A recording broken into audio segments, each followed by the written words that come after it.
രാഷ്ട്രീയത്തിൽ ശത്രുക്കളില്ല, താൽപര്യങ്ങൾ മാത്രം. തദ്ദേശ തെരഞ്ഞെടുപ്പിലെ കണക്കുകൾ പരിശോധിക്കുമ്പോൾ കേരളം ഞെട്ടുകയാണ്. പോളിംഗ് ബൂത്തിൽ നടന്നത് ജനവിധിയാണോ അതോ അണിയറയിൽ ഉറപ്പിച്ച ഡീലായിരുന്നു എന്ന് സംശയിച്ചു പോവുകയാണ്. LDFും NDAയും തമ്മിൽ രഹസ്യധാരണയുണ്ടോ? പല വാർഡുകളിലും വോട്ടുകൾ മറിഞ്ഞ് ആരെ സഹായിക്കാനാണ് എന്ന ചോദ്യങ്ങൾ അലയടിക്കുമ്പോഴായിരുന്നു മാന്നാർ പഞ്ചായത്തിൽ കൂട്ടുകച്ചവടം കൈയോടെ പൊക്കിയത്. ഇപ്പോൾ ഇതാ അതിൽ കടുത്ത നടപടി ഉണ്ടായിരിക്കുകയാണ്. സ്റ്റാൻഡിംഗ് കമ്മിറ്റി തെരഞ്ഞെടുപ്പിൽ CPIM അംഗങ്ങൾ BJPക്ക് വോട്ട് നൽകിയ സംഭവത്തിൽ അച്ചടക്ക നടപടിയെടുത്തിരിക്കുന്നു. മാന്നാർ പഞ്ചായത്ത് പ്രസിഡന്റ് BK പ്രസാദിനെതിരെയാണ് CPIM അച്ചടക്ക നടപടി സ്വീകരിച്ചത്.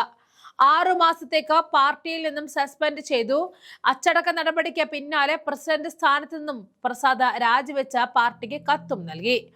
ആരോഗ്യ വിദ്യാഭ്യാസ സ്റ്റാൻഡിംഗ് കമ്മിറ്റി തെരഞ്ഞെടുപ്പിലായിരുന്നു സംഭവം അരങ്ങേറിയത്. CPMന്റെ 2 അംഗങ്ങളായിരുന്നു BJP അംഗത്തിന് വോട്ട് ചെയ്തത്.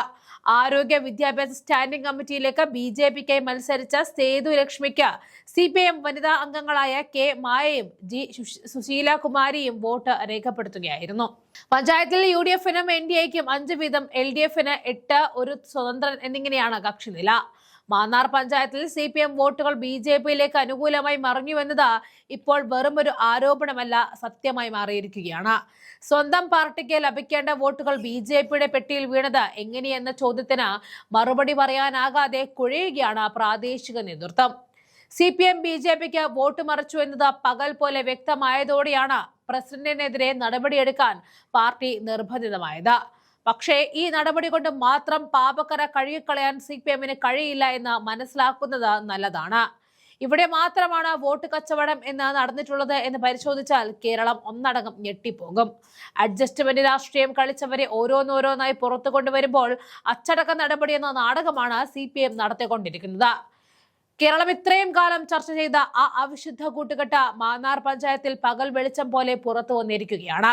CPM വോട്ടുകൾ BJPക്ക് മറിച്ചു നൽകി അധികാരം പങ്കിട്ടവർ ഇപ്പോൾ പരസ്പരം പഴിചാരി രക്ഷപ്പെടാൻ നോക്കുന്നു. മാന്നാർ പഞ്ചായത്ത് പ്രസിഡന്റ് രാജിയും CPMന്റെ അച്ചടക്ക നടപടിയും വെറും കണ്ണിൽ പൊടിയിടൽ മാത്രമാണ്.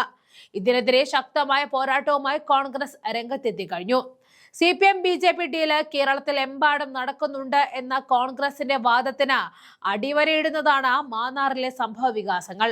ജനങ്ങളെ പറ്റിക്കുന്ന ഈ ഇരട്ടത്താപ്പിനെതിരെയാണ് തെരുവിലിറങ്ങാനാണ് UDF തീരുമാനം. മതേതരത്വത്തെക്കുറിച്ച് പ്രസംഗിക്കുന്ന CPM അധികാരം നിലനിർത്താൻ വർഗീയ ശക്തികളുമായി കൈകോർക്കുന്നത് രാഷ്ട്രീയ വഞ്ചനയാണെന്ന് കോൺഗ്രസ് നേതാക്കൾ കുറ്റപ്പെടുത്തുന്നു. യഥാർത്ഥത്തിൽ മാന്നാറിൽ നടന്നത് ഒറ്റപ്പെട്ട സംഭവമല്ല. തദ്ദേശ സ്വയംഭരണ സ്ഥാപനങ്ങളിൽ അധികാരം പിടിക്കാൻ ഇരു പാർട്ടികളും തമ്മിൽ രഹസ്യധാരണയുണ്ടെന്നത് പരസ്യമായ രഹസ്യമാണ്. ജനവിധി അട്ടിമറിച്ചുകൊണ്ട് BJPയെ സഹായിക്കുന്ന CPM നിലപാട് കേരളത്തിലെ മതേതര വോട്ടർമാരോടുള്ള വെല്ലുവിളിയാണ്.